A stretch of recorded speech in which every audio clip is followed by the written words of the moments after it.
सिद्धारमैया के इस्तीफे से तो कर्नाटक कांग्रेस में आ जाएगा भूचाल। मुडा स्कैम केस में घिरे सिद्धारमैया लोकायुक्त की जांच के घेरे में आ गए हैं। उन पर भी वैसे ही इस्तीफे का दबाव है जैसा केजरीवाल पर था। कर्नाटक में ऐसे ही एक केस में फंसे येदियुरप्पा को कुर्सी छोड़नी पड़ी थी, लेकिन सिद्धारमैया को हटाना कांग्रेस के लिए आसान नहीं है। केजरीवाल ने तो आतिशी के रूप में एक भरत को अपनी गद्दी सौंप दी, लेकिन कर्नाटक को लेकर कांग्रेस के पास फिलहाल ऐसा कोई विकल्प नहीं है। नमस्कार, आप देख रहे हैं न्यूज कॉल 24। देश दुनिया की हर छोटी बड़ी खबर सीधे आपके स्क्रीन पर। हर दिन नए विषय, नए मुद्दों पर चर्चा। यहाँ हम आपको हर खबर के पीछे के असली मायने क्या हो सकते हैं बताने का प्रयास करते हैं। बात समझनी है तो पूरी सुननी होगी। वीडियो में आखिरी तक बने रहिए। न्यूज कॉल 24 के खास प्रोग्राम सियासत 360 डिग्री में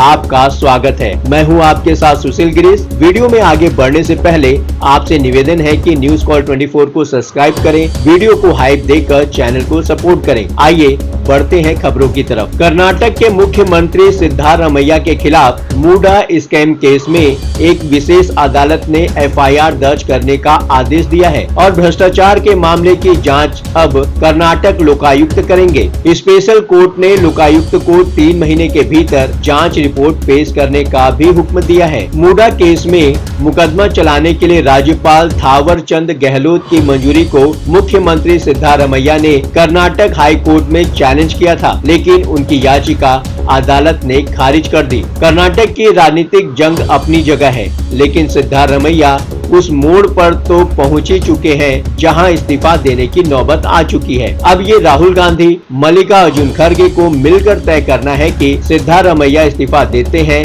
या नहीं। बाकी चीजें अपनी जगह हैं, लेकिन एक बात तो पक्की है, सिद्धारमैया के इस्तीफे से कर्नाटक कांग्रेस में भूचाल तो आ ही जाएगा।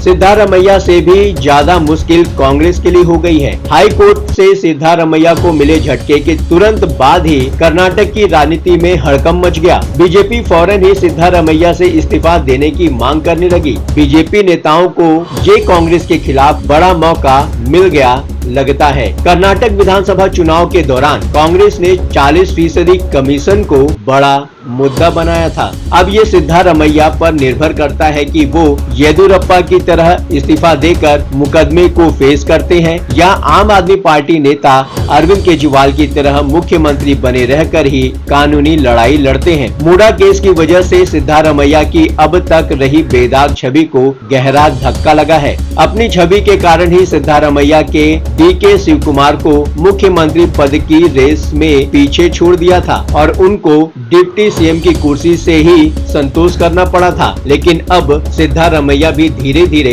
बुरी तरह फंसते जा रहे हैं। जांच के घेरे में आ जाने और जेल जाने के कारण ही कांग्रेस ने कर्नाटक में बीजेपी के खिलाफ मोर्चे पर पीछे रहने का फैसला किया था, लेकिन अब सिद्धारमैया के फंस जाने से कांग्रेस के सामने नई मुसीबत खड़ी हो गई है। कांग्रेस नेतृत्व पहले जैसा या मौजूदा बीजेपी की तरह मजबूत स्थिति में भी नहीं है कि किसी को भी मुख्यमंत्री बना दे तो वो सब कुछ संभाल लेगा। कांग्रेस के किसी भी नेता के लिए मुख्यमंत्री बनकर सरकार चलाने भर की ही जिम्मेदारी नहीं होगी, बल्कि उसे विधायकों पर भी पकड़ मजबूत रखनी होगी ताकि सरकार ऑपरेशन लोटस की शिकार न हो जाए। मध्य प्रदेश में तो कांग्रेस खुद भी इसका स्वाद चख चुकी है और कर्नाटक तो ऑपरेशन लोटस की पहली कर्मभूमि होने के साथ साथ जन्मभूमि भी है। हाई कोर्ट से मिले झटके के बाद सिद्धारमैया के पास सुप्रीम कोर्ट जाने का विकल्प तो है, लेकिन सुप्रीम कोर्ट का रुख भी हाई कोर्ट जैसा ही रहा तो क्या होगा। कांग्रेस की मुश्किल ये भी है कि सिद्धारमैया को हटाने के बाद अगर डीके शिव कुमार को कुर्सी सौंपती है तो कानूनी पचड़ों के साथ साथ नए संकट भी खड़े हो जाने की आशंका है। सिद्धारमैया कर्नाटक के कुरुबा समुदाय से आते हैं जो ओबीसी कैटेगरी में आता है। कर्नाटक में कुरुबा सबसे बड़ा और ताकतवर ओबीसी समुदाय है। सिद्धारमैया को हटाए जाने की सूरत में कांग्रेस के लिए खतरा ही खतरा है। कर्नाटक में कांग्रेस को एकजुट रख पाना भी मुश्किल हो सकता है। सिद्धारमैया भी तो येदियुरप्पा की तरह ही फंसे हैं। कर्नाटक में हाल फिलहाल हालात बिल्कुल वैसे ही हो गए हैं जैसे 2011 में थे। फर्क बस ये है कि सूबे के साथ साथ केंद्र में भी सत्ता की कमान बदल गई है। तब कर्नाटक में बीजेपी की सरकार थी और केंद्र में कांग्रेस की। अभी कर्नाटक में कांग्रेस की सरकार है और केंद्र में बीजेपी की। तब बीजेपी के मुख्यमंत्री के खिलाफ कांग्रेस के राज्यपाल हंसराज हंस ने मुकदमा चलाने की इजाजत दी थी। अब कांग्रेस के मुख्यमंत्री के खिलाफ बीजेपी सरकार द्वारा नियुक्त राज्यपाल थावर चंद गहलोत ने मंजूरी दी है और अब बीजेपी हमलावर है क्योंकि कांग्रेस को बचाव की मुद्रा में आना पड़ा है। 2011 में बीजेपी के BS येदियुरप्पा कर्नाटक के मुख्यमंत्री हुआ करते थे। तभी येदियुरप्पा पर 2 वकीलों ने जमीन घोटाले का आरोप लगाया था और फाइल आते ही तत्कालीन राज्यपाल ने तत्काल केस चलाने की मंजूरी दे दी थी। राज्यपाल के फैसले पर तब बीजेपी की तरफ से भी वैसे ही सवाल उठाए जा रहे थे जैसे अभी कांग्रेस उठा रही है। राज्यपाल की अनुमति मिलते ही लोकायुक्त ने येदियुरप्पा के खिलाफ वारंट जारी कर दिया। येदियुरप्पा ने जमानत की अर्जी डाली लेकिन वो खारिज हो गई। जब जेल जाने की नौबत आई तो येदियुरप्पा ने मुख्यमंत्री पद से इस्तीफा देकर सरेंडर कर दिया।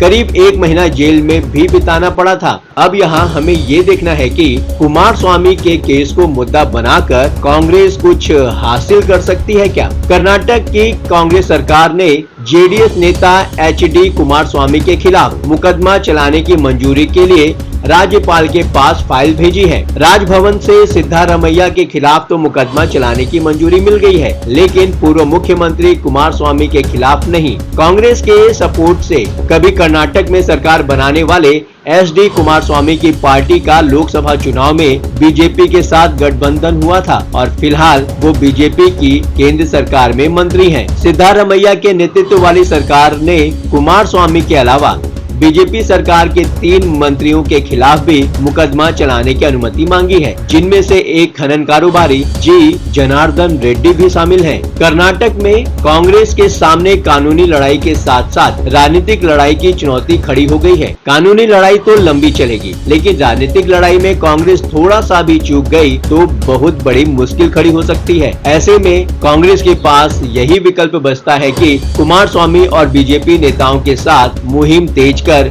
बीजेपी को बैकफुट पर भेजने की कोशिश करें, तभी बचाव का कोई रास्ता नजर आएगा। 2011 में कांग्रेस का पड़ला भारी था और अब बीजेपी का। समय समय की बात है, नेता तो स्कैम में घिरते रहते हैं। अब देखना ये है कि क्या कांग्रेस बीजेपी को बैकफुट पर ला पाएगी और बैकफुट पर लाने के बाद और कैसे कांग्रेस अपनी सरकार को वहां पर बनाए रख पाएगी, ये तो आने वाला वक्त ही बताएगा। बातों ही बातों में मुद्दे की बात हो जाती है। अब आपकी बात नहीं रहेगी अनसुनी। आपकी सलाह, आपकी सोच और आपकी राय हमारे लिए मायने रखती है। कमेंट करके अपनी प्रतिक्रिया अवश्य दें। अभी तक आपने इस चैनल को सब्सक्राइब नहीं किया है तो देर किस बात की, चैनल को अभी सब्सक्राइब करें। नोटिफिकेशन में जाकर ऑल का ऑप्शन दबाना बिल्कुल न भूलें। आज के लिए बस इतना ही। लगातार खबरों के लिए बने रहिए न्यूज़ कॉल 24 के साथ।